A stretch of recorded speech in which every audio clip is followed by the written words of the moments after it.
Alright, section 1.8 is inverse functions.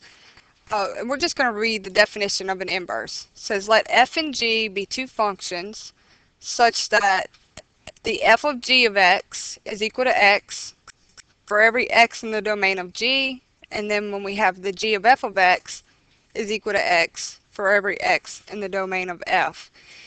And that seems really confusing, but what you want to read in this next part, f inverse, which it may be hard to see on here, this is f inverse, so it's f to the negative 1.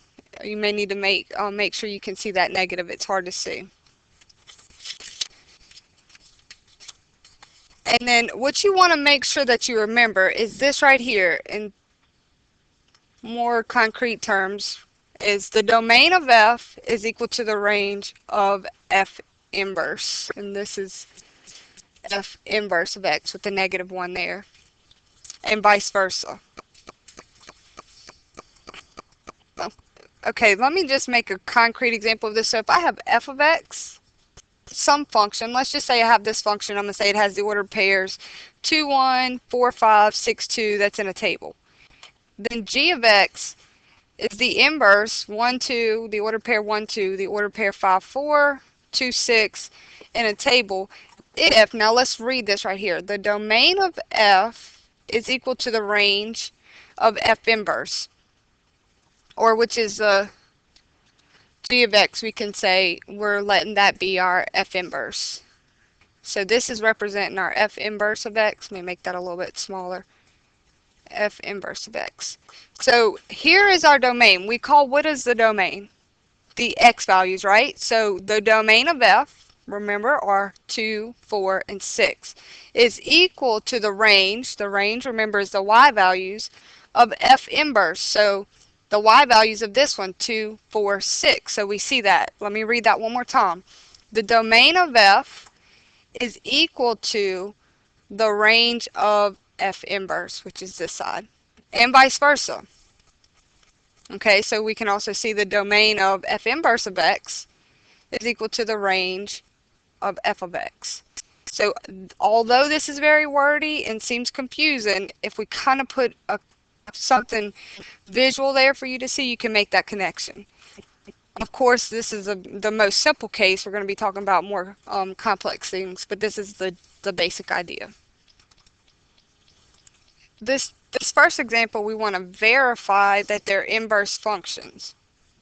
So I'm given an f of x function, and I'm given a g of x function. Let me page back, and it says the f of g of x is equal to x, and the g of f of x is equal to x. So to verify this, we want to do the composition function and verify that this equals x and this equals x by definition.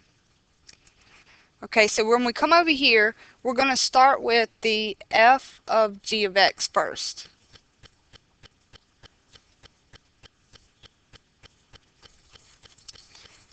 Alright, recall from our previous lesson, the first thing we would do is inside parentheses. Well, do we know what g of x is equal to?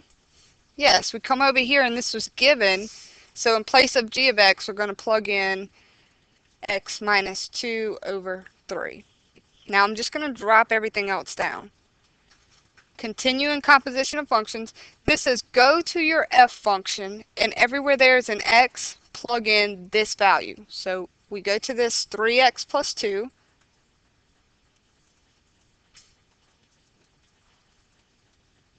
And then we want to evaluate it. 3, not equals, 3 parenthesis x. Everywhere there's an x, put a parenthesis, and now we want to substitute this value in place of x. Not this value, our red value. That was our original function. We want to plug this value in place of x. So x minus 2 over 3.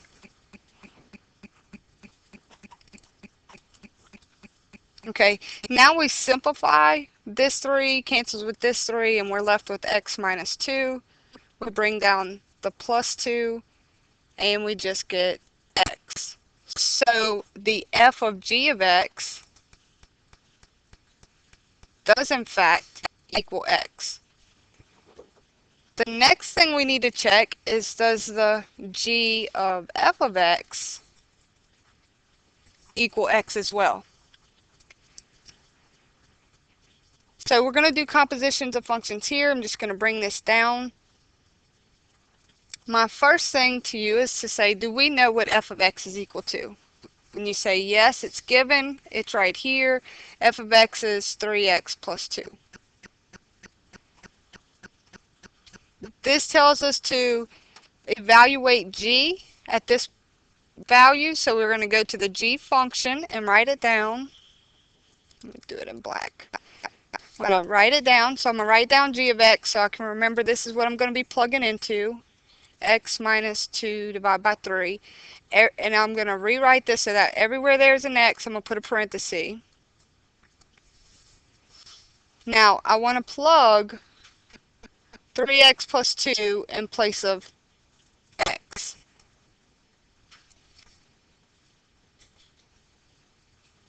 And then we're just going to simplify.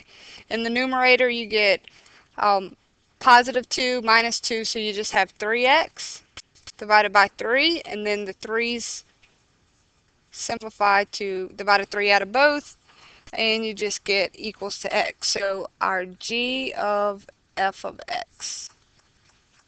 Okay, so yes, these are inverse functions. The f of x is an inverse function of g of x because the f of g of x is equal to x, and the g of f of x is equal to x, and that's exactly what this definition tells us.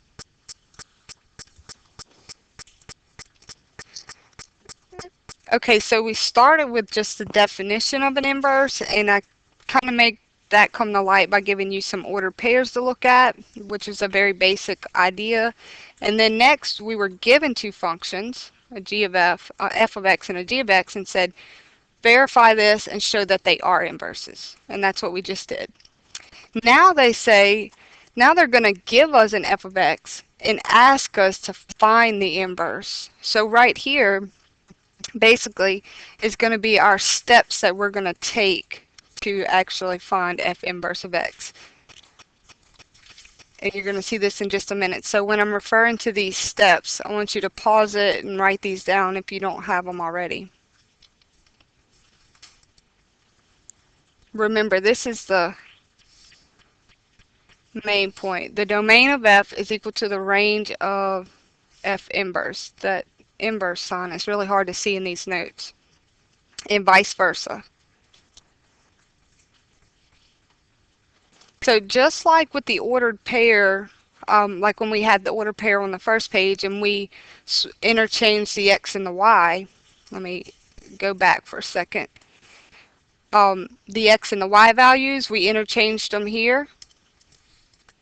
So in this process, when we say interchange x and y, we're doing a similar thing, but now we're going to be working with equations instead of just the very basic ordered pair.